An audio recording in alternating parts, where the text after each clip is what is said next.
lives, while Ghana's theme is advance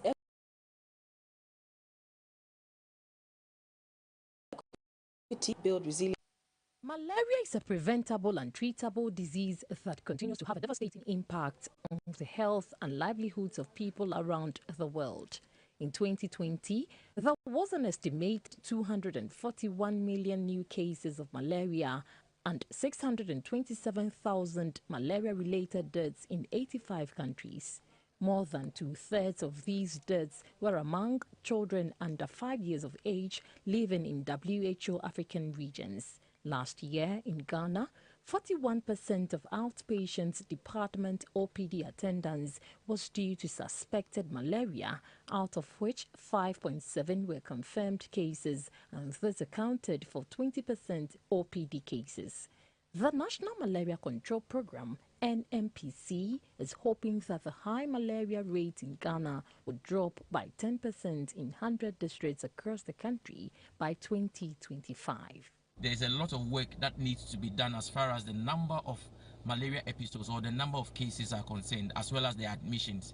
Over the years, we have been able to make progress. We have brought down the number of cases and admissions, but I must say that the progress is quite slow, and that is why this year, during the World Malaria Day commemoration, we are calling on all and sundry to do anything we can to help bring down the number of cases.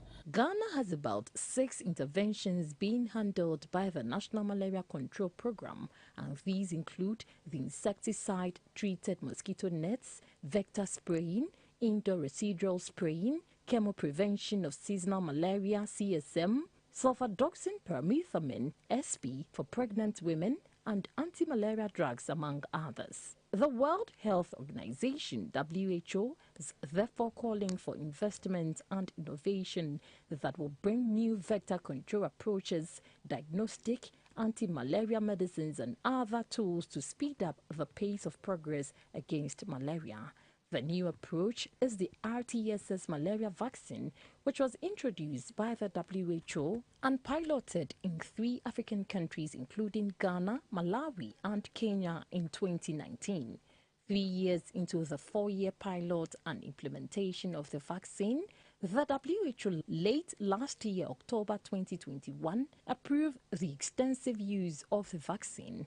It is the first malaria vaccine for children under 5 years, which is to help reduce severe malaria in piloted regions. What we are saying is that we are not saying that once you give the child the RTSS vaccine, all the other interventions should be stopped. No. So we are using all the other interventions. So if your child is giving the vaccine and the child needs to be to sleep under the insecticide treated net, please do so to let the child sleep under it. The World Health Organization, WHO, believes no single tool will be able to solve the malaria burden completely in the African regions.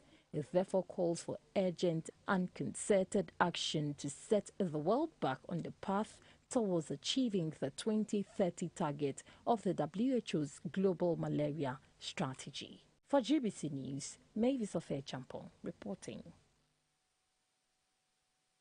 The Ghana Health Service is expected to expand the distribution and coverage area of the RTSS malaria vaccine in Ghana. The rollout will target the rest of the 39 districts in the 7 selected regions that benefited from the malaria vaccine pilot and implementation. The RTSS is the first vaccine to be approved by the World Health Organization to reduce severe malaria in children under 5 years. Another report by Mavis of Champon. Ghana is among the 3 African countries, Ghana, Kenya, and Malawi, that piloted and are implementing the RTSS malaria vaccine Mosquirix. The RTSS malaria vaccine was first piloted in Ghana in April 2019 in some selected regions of the country, including the Volta, Central, Bono, Bono East, Ahafo, and the Upper East regions. 3 years on, The vaccine has been approved ahead of the 4-year study period and has been accepted by the WHO as efficacious and safe for use in children under 5 years. The WHO has recommended the use of the vaccine across the sub-region, though it is currently still under the evaluation stage. Evaluators say the vaccine has helped to reduce severe malaria by 9%. Since we are here to collect the data on the mortality, but if it's showing 9%, just imagine mortality from malaria being reduced by 9%, the number of children who survive. So I think it's good. But we are hoping that by early next year, we'll finish the data collection for the mortality outcome, where we'll be able to determine the actual impact of the vaccine on mortality. But for now, it's clear that evidence has shown that it reduces presentation to hospital with severe malaria and cerebral malaria. In Ghana, over 360,000 children have received at least one dose of the vaccine as of February 2022, with 60% taking the first dose.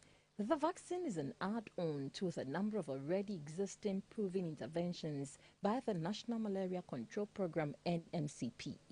The RTSS malaria vaccine is a 4-dose regimen which is administered to children under 5 years from their 6th, 7th, 10th or 24th month. Though the introduction of the vaccine was greeted with some misinformation and disinformation, implementers did not relent on their quest to see the actualization of the dream and the benefits of the vaccine in the lives of children under 5 years. The acceptance rate is very high, which is very good. If you look at the vaccination coverage is very high. People have accepted it. We know initially people had difficulty with the vaccine, but things are going well. A project coordinator for the malaria vaccine pilot evaluation in Ghana at the Kintampo Health Research Center, Dr. Thomas Chan, says the WHO has approved funds for the distribution of the vaccine in the other targeted districts within the 7 selected regions where the vaccines are being piloted and implemented. By the close of this year, all those districts within the 6 regions will start implementing the malaria vaccine. Gavi, the international vaccine manufacturers, are also expected to add the vaccine to the pool of vaccines they supply to enable other African countries to benefit from the RTSS malaria vaccine in order to reduce the malaria burden in the sub-Saharan Africa. For GBC News, Mavis Ofe Champong reporting. That's all in the health segment, brought to you by Lufat from Tobinco. Now, away from health, police in the northern region have arrested one person in connection with the recent killing of 8 herdsmen at Zakoli in the Yendi municipality of the northern region. The man, whose name is being withheld, has since been remanded into police custody to assist with investigation. Northern Regional Crime Officer DSP Baba Ananga disclosed this in an interview in Tamale. He said a second person, a female, is also helping with information that could lead to the arrest of more suspects. He assured families of the victims and all interested parties that the police will not sleep on the matter. Investigations led to the arrest of one person who is currently on remand, and we are questioning him. And as we speak, our investigation is tightening the noose around the person, and we suspect that he was the one who carried most of these henchmen to these locations to perpetrate these crimes. We are also holding a female suspect as well, which we are questioning. And meantime, we also gather some information about other persons that we think will help us in the investigations of this crime. 2 weeks ago, 8 herdsmen were murdered at Zakoli in the Yendi municipality of the northern region. 4 communities were also razed down in suspected reprisal attacks following an earlier incident in which a teacher was killed on the Yendi-Zabzugu road by suspected armed robbers. The killing left many residents of the northern region, including the overlord of Dagbang, Yana Abukari, shocked and outraged. The overlord subsequently called for justice for the victims. Police in the northern region have confirmed the murder of a headsman at Kojili in the Tatale-Sangli district of the northern region. The man is said to have been shot 4 times from behind. The Northern Regional Crime Officer, DSP Baba Ananka, who disclosed this in an interview, said from preliminary investigations, the killing is not related to the incident in Zakoli, where 8 headsmen were murdered 2 weeks ago in suspected reprisal attacks. He said investigations are underway to unravel the matter. DSP Nanga appealed to the public to help the police with information to enable them apprehend and bring to justice the perpetrators of the murders. Our attention was also drawn to the fact that one Fulani was murdered around Koyili in Tatali, and apparently the person was shot. And our men got there. When they examined the body, they found out that he was shot from the back 4 times, which has some exits from the chest. And the person also a Fulani herdsman. But what we have gathered is that it has nothing to do with what has happened previously. But we are not stopping there. We are also investigating to find out every lead matters. But for now, we haven't yet identified the suspects who got themselves involved in this. We are to effect arrest. State prosecutors have filed a new application seeking to bring the 2 sureties who satisfied the bail conditions for the former Chief Executive Officer of the Microfinance and Small Loans Center, Mrs. Sedinam Tamaklo Ationu, over her continuous absence from the trial. A fresh application was filed after a similar one was withdrawn on March 28, 2022 by the prosecution due to procedural challenges. Madam Sedinam Tamaklo Ationu, who is standing trial for causing financial loss to the state, was on February 14, 2019, granted bail in the sum of 5 million Ghana cedis with 2 sureties by the court. Court on Monday, April 25, the prosecution led by a principal state attorney, Ms. Stella Ohene Apia, told the Accra High Court trying the matter that prosecution filed a new application for forfeiture. She, however, informed the court they have not been able to serve it on the sureties. Mr. Gavivina Tamaklu, formerly of the National Theatre, and Mr. Alex Kofi Mensah Mode, former GNPC boss, are the 2 persons who stood surety for the Maslock boss. The forfeiture processes are to compel them to come and explain to the court why they should not be made to pay 5 million Ghana cedis bail sum to the state. Mrs. Tamaklo Ationu has been absent from court since October 2021 after she sought leave for the court to travel out of the country for medical examination. The former Chief Executive Officer of Maslock and a former operations manager, Mr. Daniel Axim, have been charged with 78 counts, which include stealing and willfully causing financial loss to the state. They have both pleaded not guilty to the charges.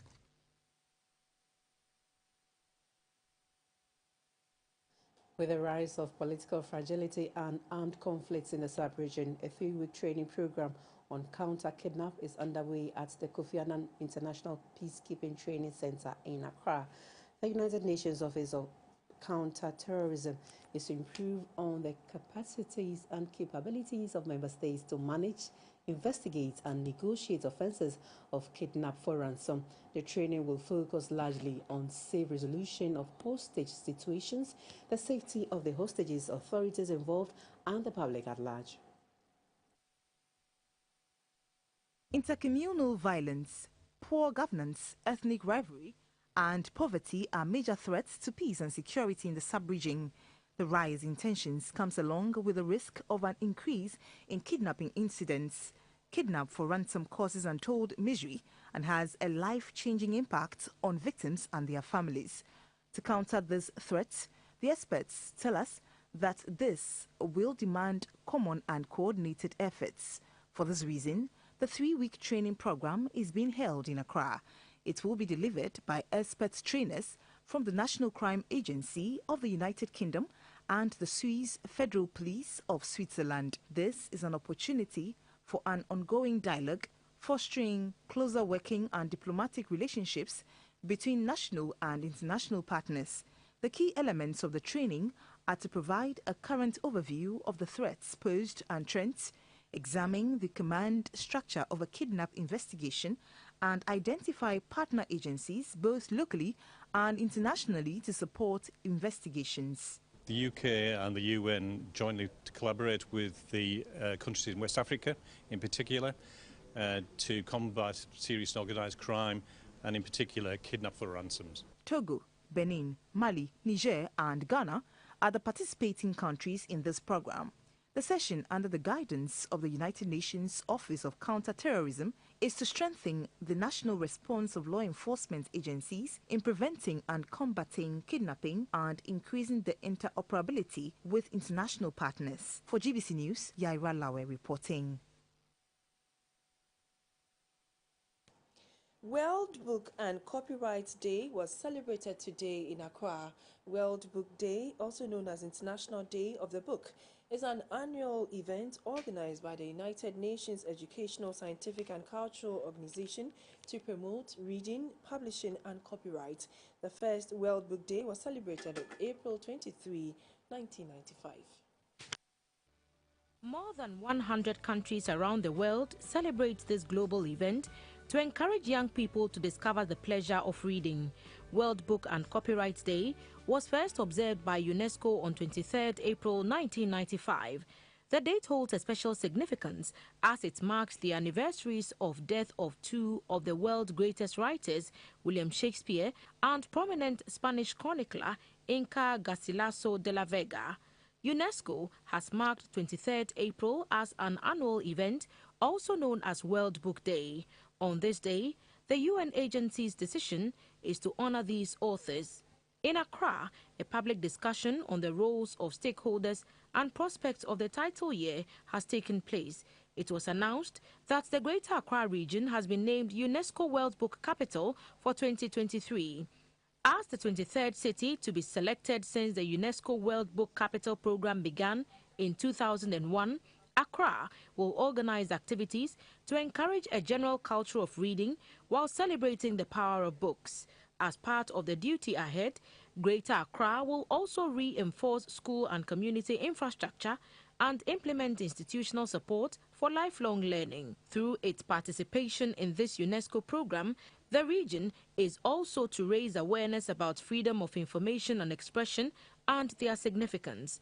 The guest speaker at Monday's event, who is also the Secretary General of the Pan-African Writers Association, Dr. Wale Okidiran, mentioned some challenges that make it difficult to keep interested in reading. For parents too, we need to start early with our children, reading to them so that they will inculcate the habit of reading. We have organizations like UNESCO, like Power, like other organizations that can also support the reading culture by providing books for libraries. Students of Accra Wesley Girls High School and Accra Academy who participated in the program shared their views on the importance of reading. When you read, you get to know new vocabs and then it helps you in your expression. You develop the way you speak. Studying science is something that seems to be complicated, but through further reading, I'm able to get further understanding, not only to limit myself to one narrow path, but also to upgrade myself to certain parts of life. The theme for this year's celebration is Reading to Develop Minds.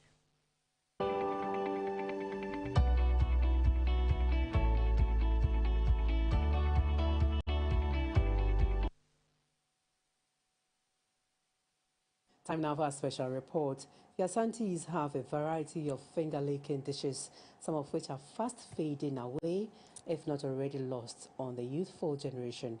But Ogo, a traditional dish prepared from roast cocoyam, has stood the test of time and still remains a meal worth coming home to.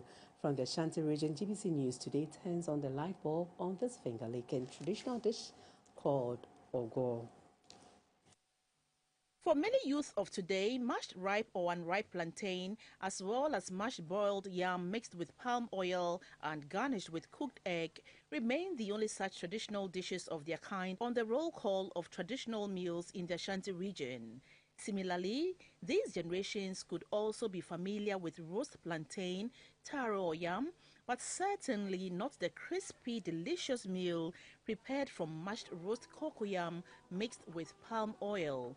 This age-old dish was a special request dish prepared during the recently organized food bazaar organized by GBC's Garden City Radio staff. The ingredients include cocoyam, palm oil, pepper, tomatoes, onions, salt, and preferably a piece of salted fish locally known as momoni to give the meal the preferred flavor. Charity Opoku accepted the challenge to prepare this dish and took GBC News through the recipe. It's mainly made with cocoyam, with some pepper, whether green or red, with the green spring onions, and with the normal onions, some salt, some kobe, then you get your oil. You start with by grinding the pepper with the onions and the kobe and everything. You add your salt. So after it, you add your roasted cocoyam. You add your oil. That's it. Ogo tastes crispy because of the hard skin of the roast cocoyam, which distinguishes it from all other mashed dishes. It is served best with either roasted groundnuts or avocado. Some of the staff who relished in the ogo shared with GBC News their impressions.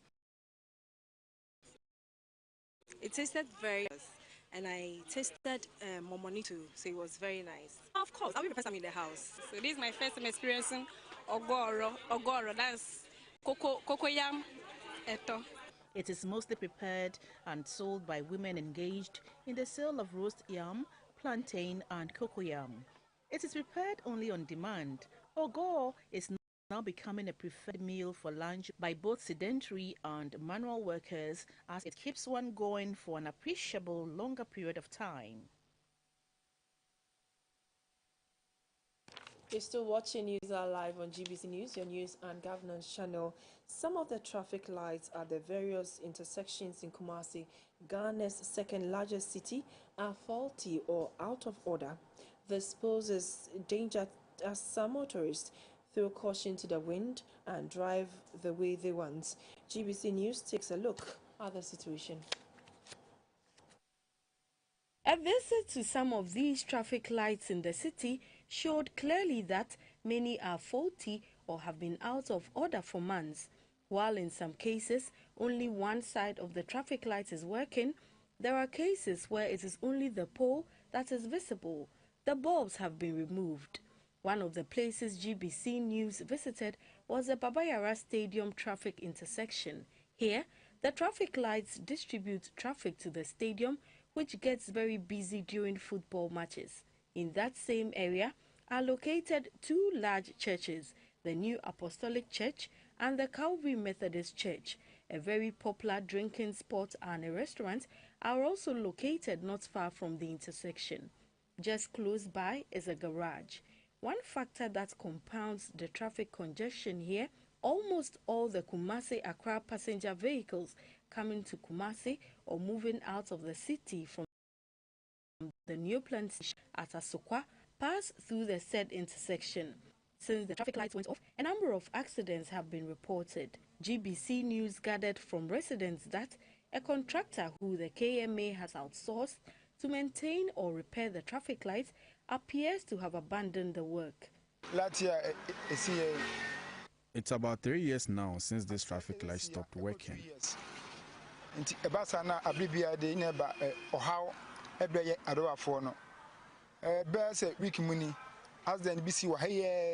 of say I say intino obu ha oduru ha fence on hwe no ase okosa because enya adwuma nti ye besere abane se omumra emeye emaye be fie miensani ena me free Amsterdam ba ha me hu se traffic adumo abrochi da akwa no woye no. I never saw a faulty traffic light while in Amsterdam. I went to the KMA personally to inform them about this broken down one, but they never came to work on it.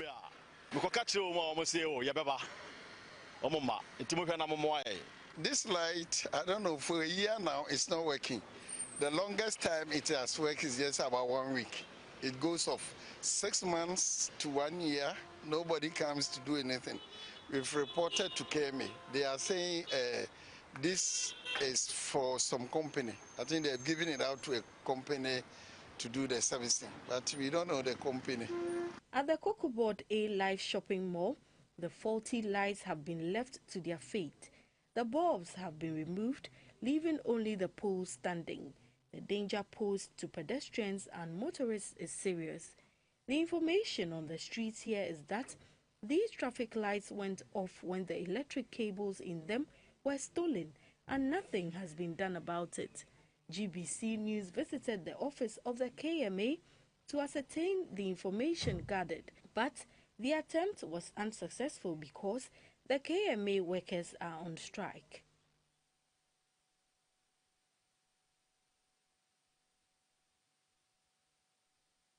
Fire this evening gutted a two-story building at Opera Square in Accra, destroying valuables running into thousands of Ghana cedis. The inferno was first seen on the first floor and then extended to the second floor. The building contains home appliances such as refrigerators and air conditioners. It also houses GT Bank and Bank of Africa. At the moment, fire service personnel are still at the scene battling the fire. The cause of the fire is not yet known. The fire, according to eyewitnesses, started around 4:30 p.m. and as of 6 p.m., some fire engines were still helping to douse the flames. When GBC News got to the scene of the fire, personnel of the Ghana National Fire Service were on hand battling the intense fire with about 10 engines and other firefighting equipment to prevent it from further escalation.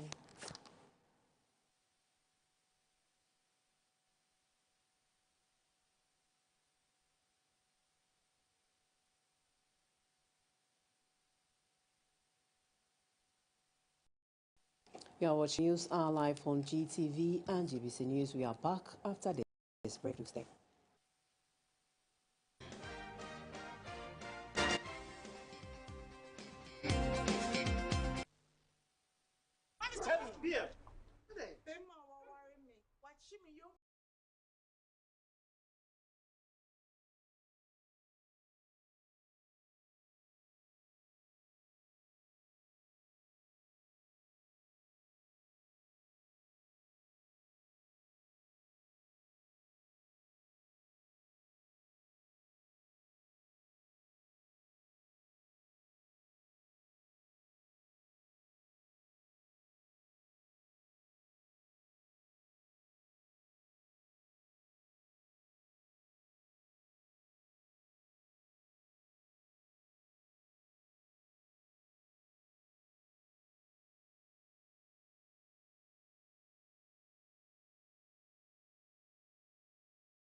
This is Business, brought to you by Quick Credit and MTN. My name is Esther Edu Humeu.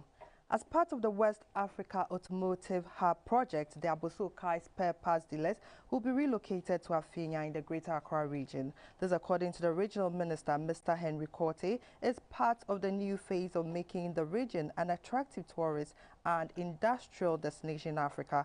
Mr. Korte said the current location has outlived its space and usefulness. According to him, the Greater Accra Regional Coordinating Council is in discussion with the Lands and Natural Resources Ministry to release between 2,500 to 4,000 acres of land for the project. The automotive hub will provide jobs and opportunities for about 4,000 artisans and businesses.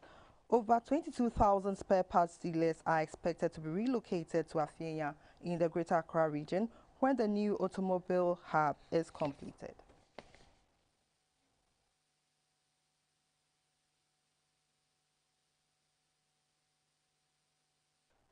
Total Energies has supported 3 Ghanaian startups with a total of 210,000 Ghana cedis. Speaking at the award ceremony held in Accra, the Managing Director of Total Petroleum Ghana, Mr. Olufemi Babajide, said women empowerment will be high on the radar of the company's next project.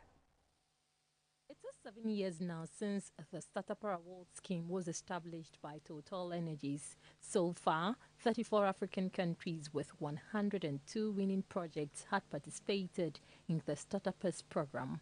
The initiative of the oil giant aims at not only endangering competition among budding companies, but also to promote entrepreneurship among the youth in Africa.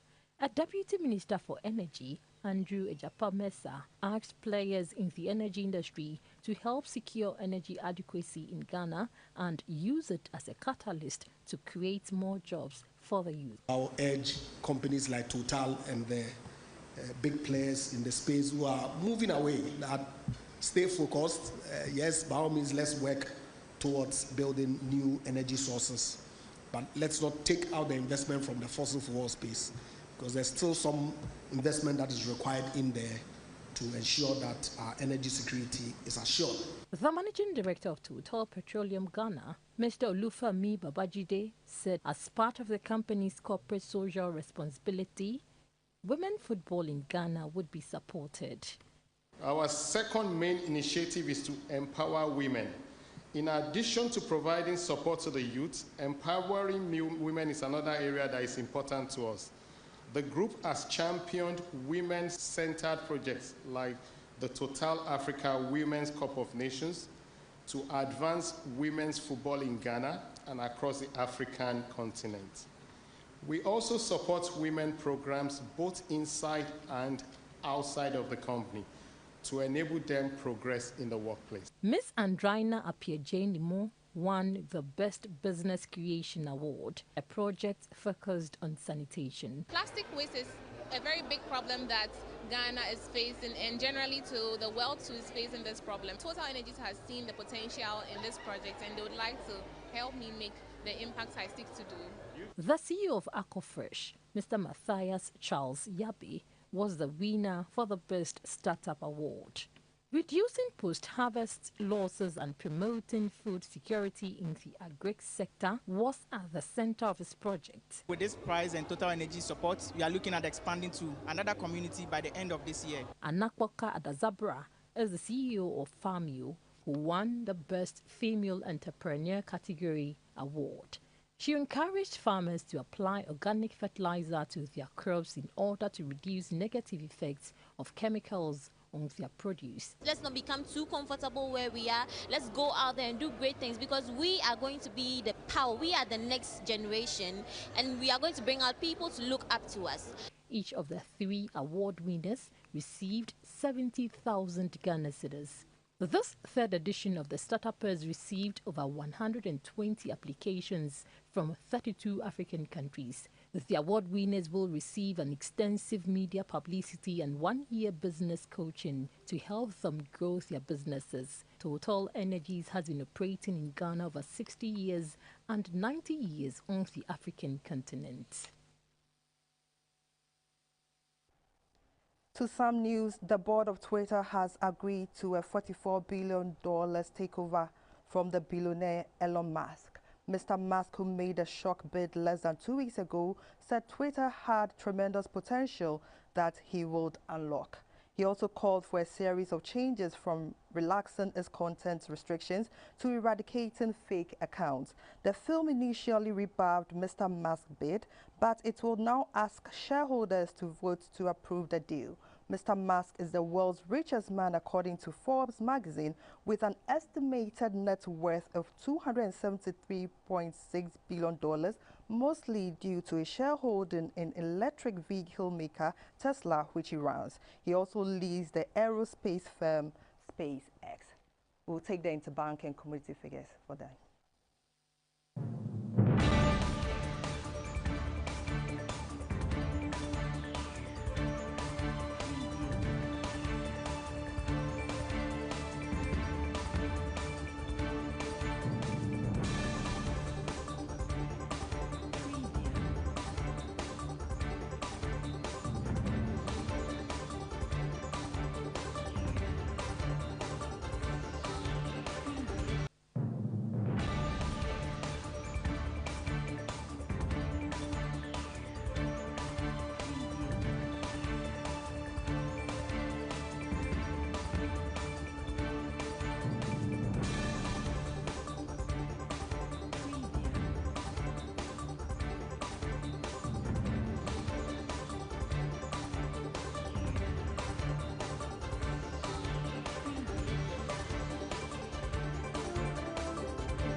And that's all for business. Thanks for watching.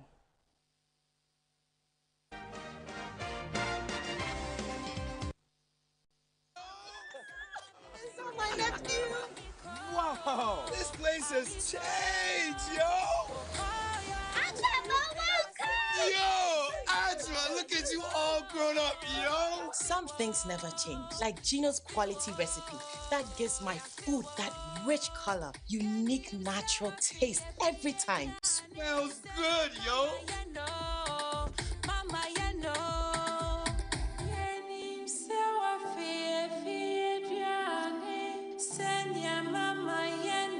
Hey, sister, we did what Ponsano and Casa, just like I remember. Uncle, hurry up and let's open the suitcase. Ajua, chai, never shrink quite far. Best jollof I've ever eaten. Wow, this is real jollof, mommy. Gino dear, Emma Jania de Ancasa. Say Gino dear, Fieni Fie. It's delicious, yo. This advert is FDA approved.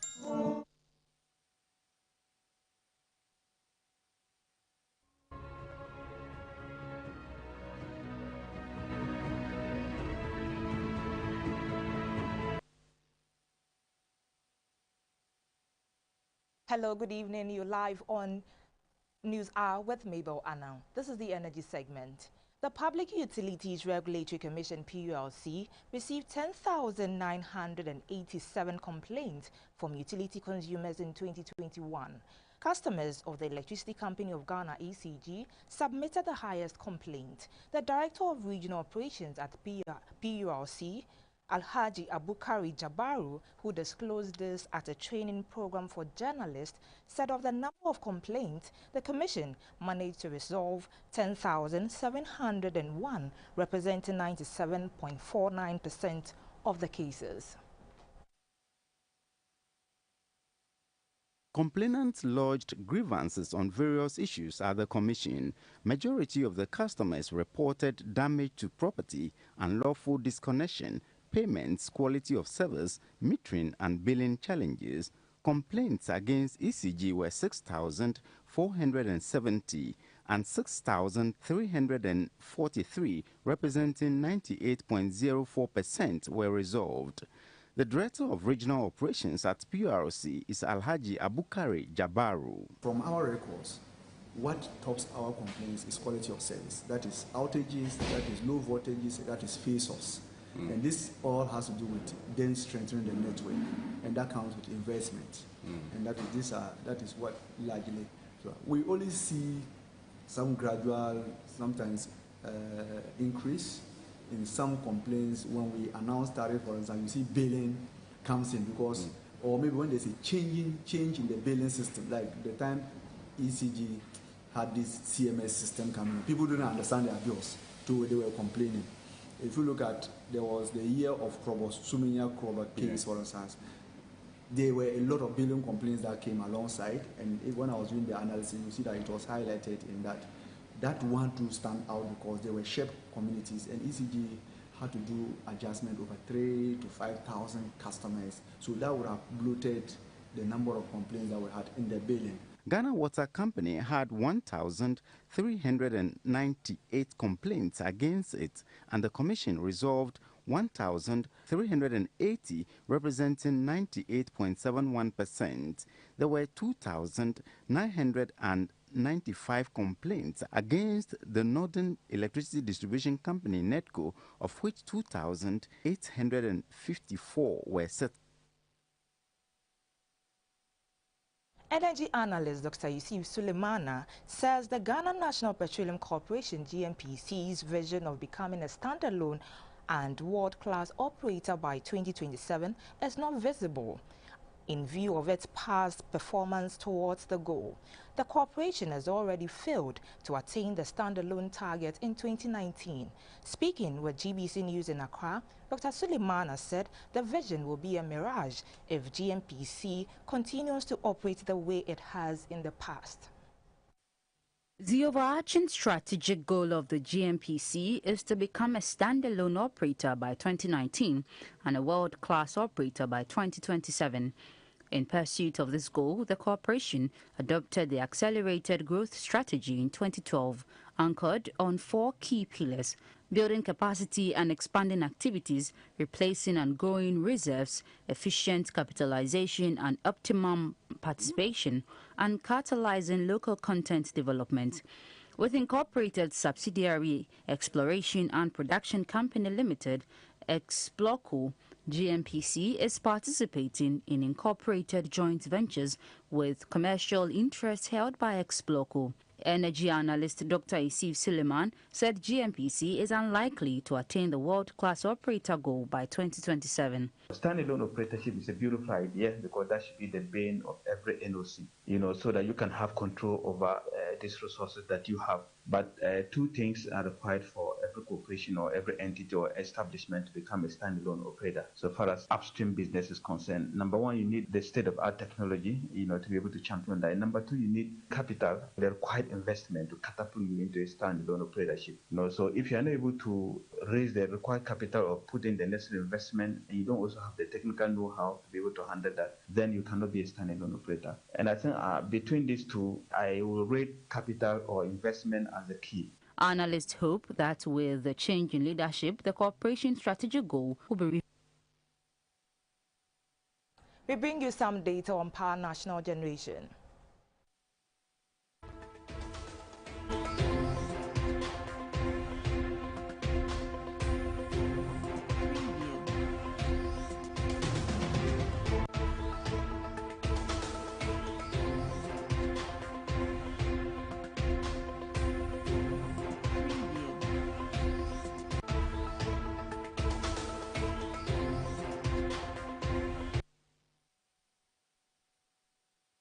This is how we wrap up on the energy segment with Mabel and now.